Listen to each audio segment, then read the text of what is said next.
لعنت اللہ علی اعدائہم من یوم عداوتہم الى یوم الدین رب اشرح لی صدری ویسر لی امری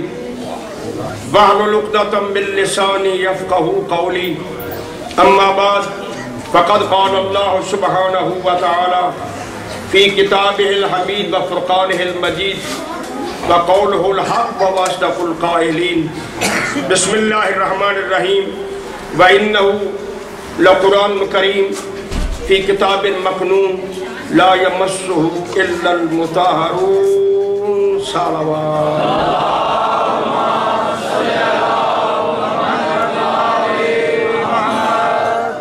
تکبیر اللہ اکبر نعرہ تکبیر اللہ اکبر نعرہ رسالت یا رسول اللہ نعرہ رسالت یا رسول اللہ نعرہ حیدری نعرہ حیدری حسینیت زندہ باد حسینیت زندہ باد یزیدیت مردہ باد یزیدیت مردہ باد بر محمد وآل محمد بلندتر صلوات اللہم صلی اللہ میرا خالق مالک تیرے حسین بادشاہ کی بارگاہ میں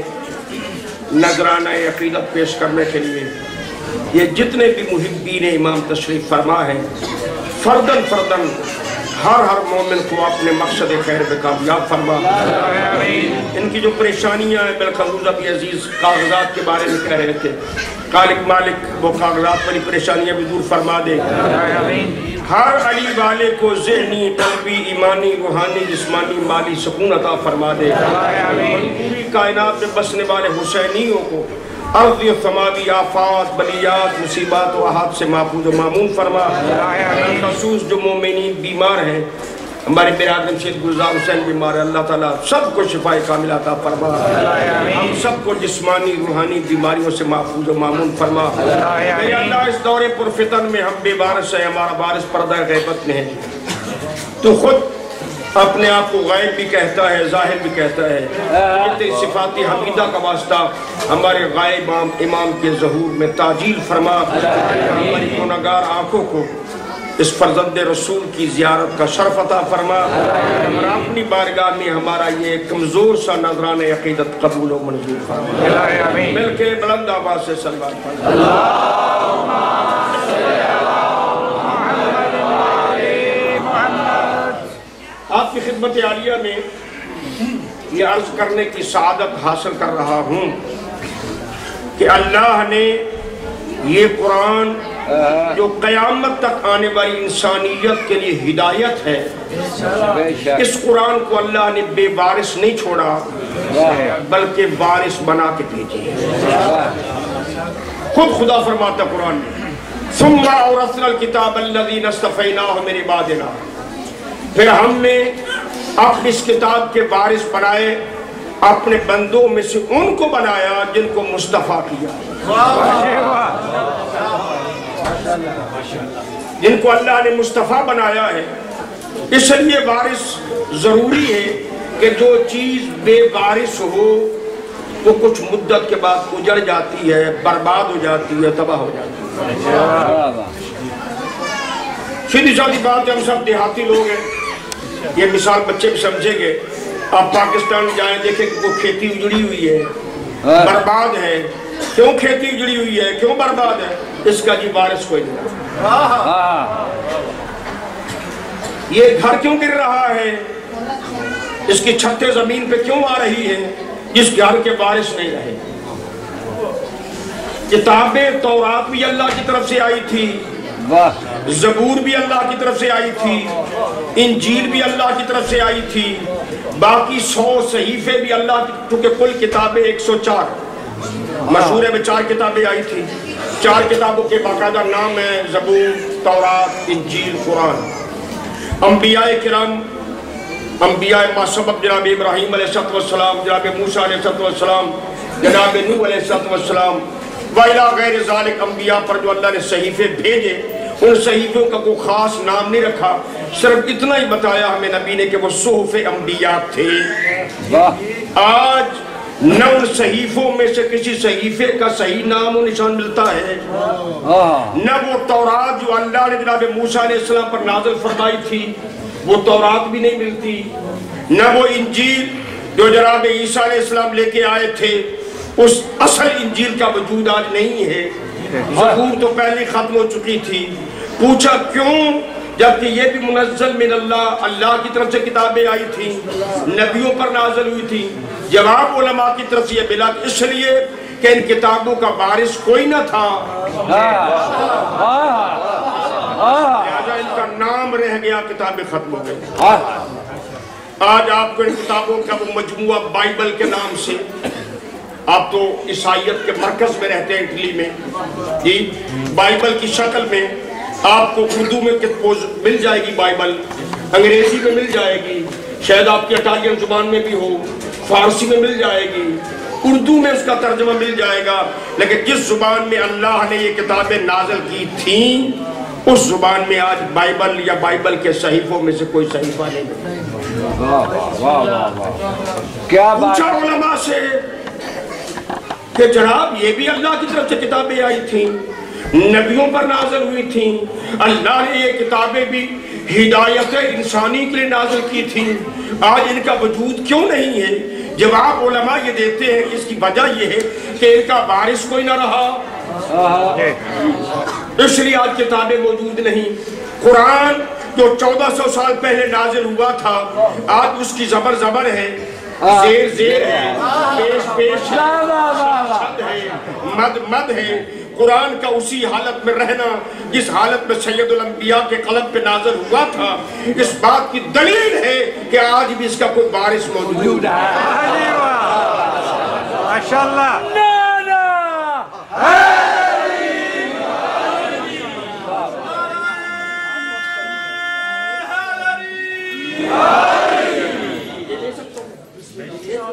مہربانی ایک دفعہ مل کے سر بات پڑھے بلتا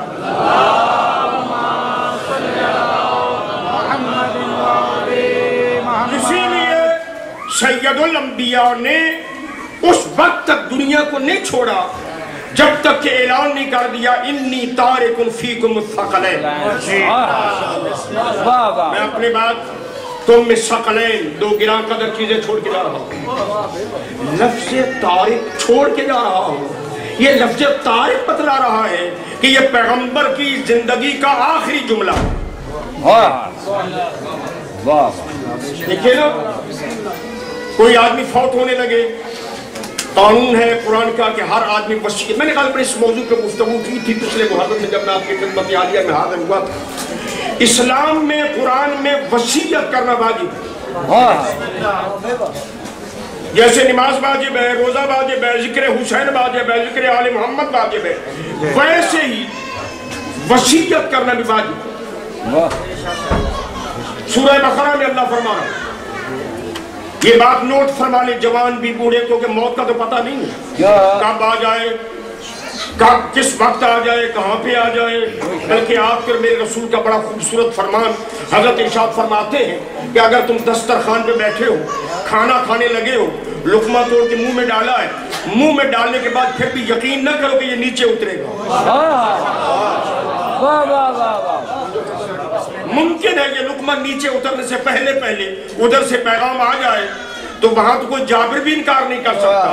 کوئی مالدار انکار نہیں کر سکتا، کوئی صاحب ثروت انکار نہیں کر سکتا۔ اس لیے موت نے آنا ضرور ہے، وقت کا علم نہیں، جگہ کا علم نہیں، زندگی کے کس حصے میں آئے کوئی علم نہیں۔ اس لیے اللہ فرماتا ہے کتب علیکم اذا حضر احدکم الموت ان ترک خیر الوصیہ للوالدین والاقربین۔ میں اللہ تمہیں حکم دے رہا ہوں، لکھ دیا تمہارے جیسے روزے کے بارے میں قرآن میں فرمایا وَكُتِبَ عَلَيْكُمُ الصِّيَامُ كَمَا كُتِبَ عَلَى الَّذِينَ مِن قَبْلِكُمْ لَعَلَّكُمْ تَتَّقُونَ، تمہارے اوپر روزہ لکھ دیا گیا جیسے تم سے پہلی امتوں پر ہم نے لکھا تھا۔ کیوں؟ لَعَلَّكُمْ تَتَّقُونَ، تاکہ روزے سے تم تقوی کی منزل حاصل کرو۔ یہاں بھی اللہ وہی الفاظ استعمال کر رہا ہے وَكُتِبَ عَلَيْكُمْ اِذَا حَضَرَ أَحَدُكُمُ الْمَوْتِ، تم پر لکھ دیا گیا کہ موت کے حاضر ہونے سے پہلے اگر اپنے بعد خیر چھوڑ کے جا رہے ہو، شر نہیں، شر چھوڑ کے جا رہے ہو، خیر چھوڑ کے جا رہے ہو تو تم پر واجب ہے کہ وصیت کر کے جاؤ۔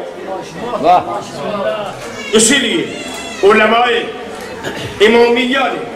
کہا کہ وصیت کی دو قسمیں، ایک ہے وصیت عامہ، ایک ہے وصیت خاصہ۔ توجہ فرما رہے ہیں، چونکہ موت کا پتہ نہیں کب آئے گی، لہذا ہر مومن کو ہر وقت اپنی وصیت تیار رکھنی چاہیے، لکھ دے یا اپنے وارثوں کو وصیت زبانی کر دے۔ لکھنا ضروری نہیں ہے، آپ اپنے وارثوں سے کہہ دیں کہ اگر میں مر جاؤں تو میرا نظام یہ چلانا، فلاں بیٹے کو یہ دینا، فلاں بیٹی کو یہ دینا، فلاں عزیز سے یہ تعلق قائم رکھنا، فلاں کے اوپر اعتبار، یہ باتیں جو آپ کے دل میں آپ کہہ دیں، یہ آپ کی وصیت ہو جائے گی۔ واہ واہ واہ۔ اور قانون وصیت میں وصیت کرنا واجب ہے، اور اس وصیت کا پورا کرنا اس پر واجب ہے جو مرنے والے کے وارثان بازگشت بن رہے ہوں، یا جس کے بارے میں وصیت کی اس نے اس وصیت کو قبول کر لیا۔ مثلا بعض لوگ کہہ دیتے ہیں جناب قبلہ میں مر جاؤں تو میرا جنازہ آپ نے پڑھنا ہے، میرا غسل و کفن آپ نے کرنا ہے۔ جس کو وصیت کی اگر اس نے قبول کر لی ہے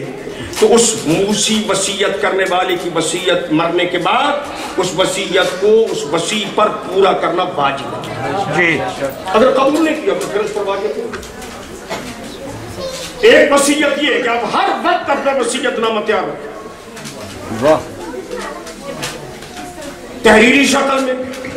زبانی شکل میں، گواہوں کی صورت میں آپ کی طرف سے وصیت ہو جانا چاہیے کہ نہیں معلوم موت کب آئے گی، لہذا میری وصیت ہے فلاں فلاں کام میری مرضی کے مطابق کریں۔ بڑا لمبا باب ہے، میں اس کی طرف نہیں جانا چاہتا۔ یہ ہے وصیت عامہ۔ ایک ہے وصیت خاصہ، یعنی مرنے والے کو اس مرض الموت میں، اس دل کے دورے میں، اس برین ہیمرج کے دوران پتہ چل جائے کہ میں اب کوچ کرنے والا ہوں، یہ بیماری میری مرض الموت ہے، تو شریعت کہتی ہے اگر پہلے وصیت نہیں کی تو اب وصیت کر کے جائے کہ میرے بعد یہ معاملات کرنے ہیں۔ یہ تھا قرآن کی آیت، سید الانبیاء کا فرمان۔ من مات، جو آدمی مر جائے اور وہ بغیر وصیت کے مرے، حضور فرماتے ہیں کہ ماتا میتۃ الجاہلیہ، وہ ایسی جہالت کی موت مرے گا جیسے امام کی معرفت کے بغیر جہالت کی موت ہے۔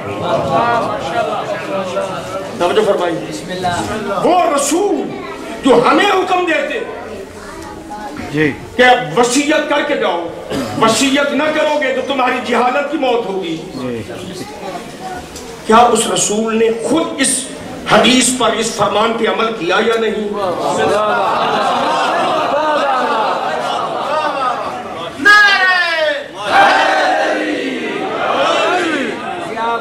بات سے نہیں، دیکھو اگر میں نماز نہیں پڑھتا ہوں تو مجھے کیا حق حاصل ہے کہ میں اپنے بیٹے کو ڈانٹوں، بیٹا اٹھو نماز پڑھو؟ خود تو میں بستر میں سو رہا ہوں، بیٹے کو اٹھا رہا ہوں، بیٹا ایک دن شاید ادب سے چپ کر جائے، دوسرے دن چپ کر جائے، تیسرے کہے کہ بابا جی پہلے آپ تو پڑھے۔ یہ قانون ہے جناب، آپ کوئی بھی شریعت کا، دنیا کا کام کسی کے ذمہ لگانا چاہتے ہیں، پہلے آپ کو خود کر کے دکھانا ہوگا۔ اور اللہ نے نبیوں کو بھیجا ہی اس لیے ہے کہ امت پر ہدایت بعد میں کرو، خود عمل پہلے کرو۔ وہ رسول جو ہمیں حکم دیتا کہ اگر مر جاؤ بغیر وصیت کے تو تمہاری موت جہالت کی موت ہے، کیا اس رسول نے خود وصیت فرمائی یا نہیں؟ نہیں، اس سے پہلے ایک مسئلے پر پھر توجہ فرمائیں۔ ان تارکا خیرہ، اگر اپنے بعد خیر چھوڑ کے جا رہے ہو، اپنے خون پسینے کی کمائی ہے، یہ خیر ہے۔ گھر بنایا، یہ خیر ہے۔ ضرورت کی زندگی، اس پر خمس بھی واجب نہیں ہے۔ ضروریات زندگی کی چیزیں بنائی ہیں، یہ خیر ہے، ان پر خمس بھی واجب نہیں ہے، زکوٰۃ بھی واجب نہیں ہے۔ اسی طرح باقی دنیا کی چیزیں جو انسان ضروریات زندگی کے لیے مہیا کرتا ہے، شریعت اسے خیر شمار کرتی ہے۔